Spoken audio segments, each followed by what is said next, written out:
Bom dia, boa tarde ou boa noite. Mais uma aula de física seguindo a nossa vida aqui. A aula hoje vai falar sobre gráficos, tá?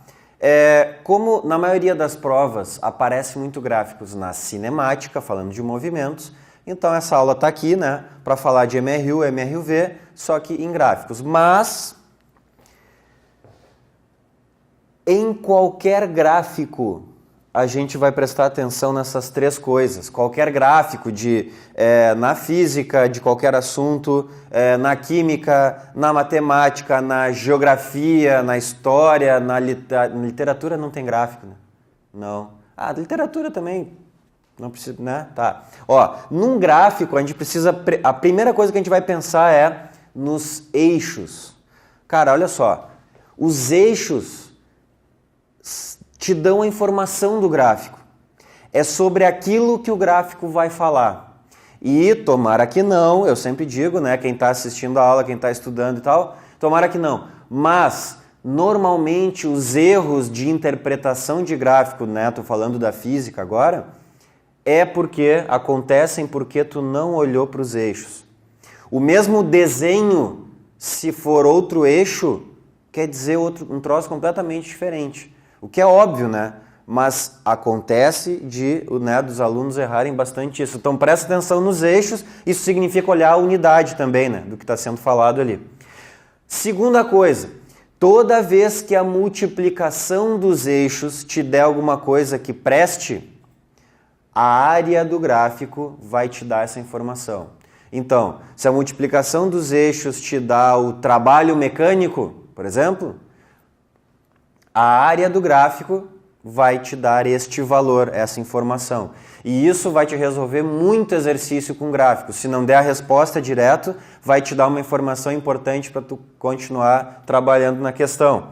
E a terceira coisa é o contrário. Se a divisão dos eixos te dá alguma coisa que preste, a declividade, a inclinação do gráfico vai te dar essa grandeza. Isso é quando a gente usa a tangente do ângulo e tal, né? Quanto mais inclinado tiver o gráfico, a reta, maior vai ser essa grandeza. Então tem que prestar atenção para ver se existe algum significado físico na multiplicação ou na divisão dos eixos. Isso vale sempre. Na cinemática, o que a gente vai ter que saber?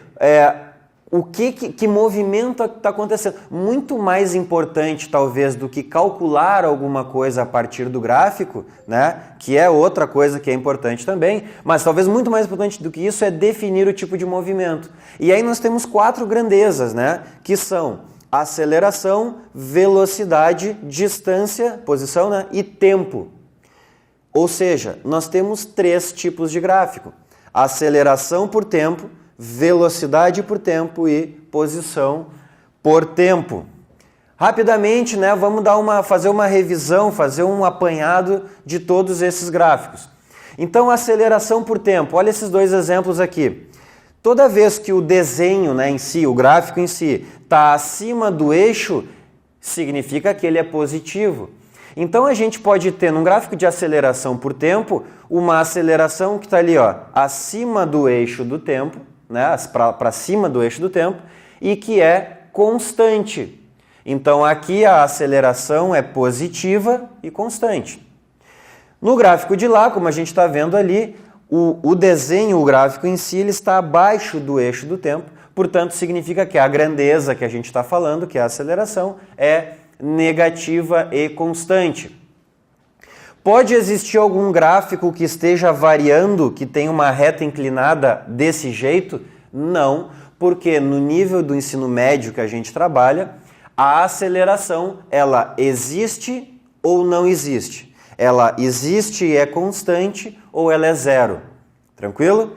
É estudado casos em que a aceleração varia, mas aí já é num outro nível. Tranquilo?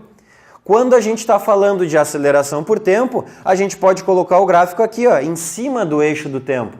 Se ele está em cima do eixo do tempo, ele está, né, em cima do eixo, quer dizer zero. Se a aceleração é zero, MRU. É o gráfico mais idiota que pode aparecer, tá? A multiplicação dos eixos te dá alguma coisa que preste? Dá. A aceleração é a variação de velocidade por tempo. Então, a aceleração vezes o tempo vai te dar a variação de velocidade. É isso que representa aqui a nossa área. O gráfico talvez que mais apareça em provas e tal. Velocidade por tempo. Então, vamos lá. Mesma interpretação de antes. Aqui, acima do eixo, positivo e reta, né, horizontal, constante. Ou velocidade negativa e constante. Vejam, velocidade constante quer dizer não tenho aceleração.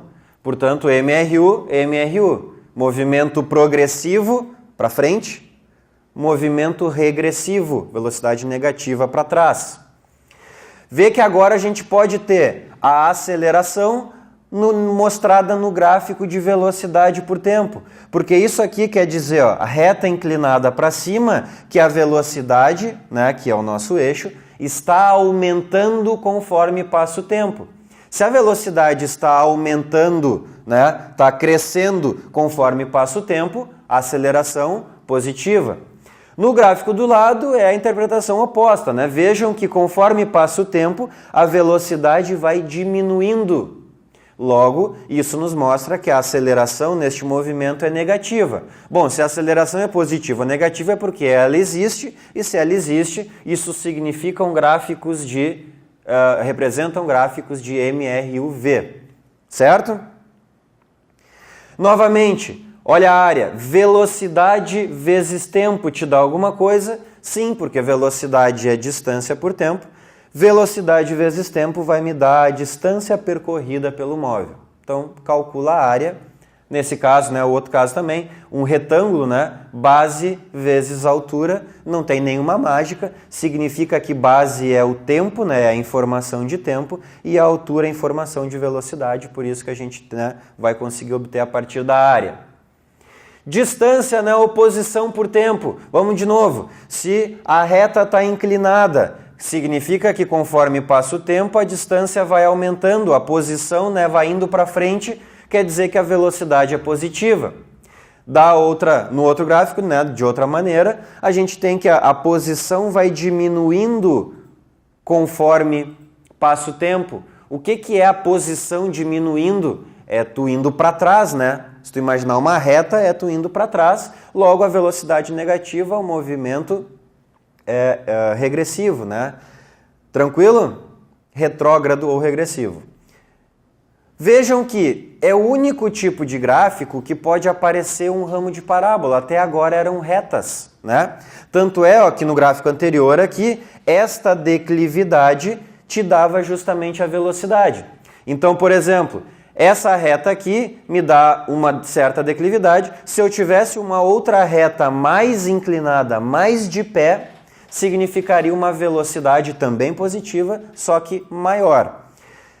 Quando a gente tem aqui, boca aberta, quando a gente tem aqui distância por tempo, a gente pode ter também um gráfico que é um ramo de parábola. Por quê? Lembra no movimento de queda livre, o MRUV, a gente tem aquela dependência de posição com o tempo ao quadrado, naquela segunda equação. Tranquilo?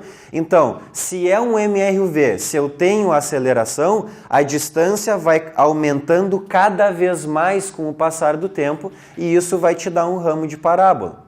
A grosso modo, o que aparece, né, muitas vezes nas provas é lembrar que se o gráfico está sorrindo, se a concavidade está apontando para cima, a aceleração é positiva.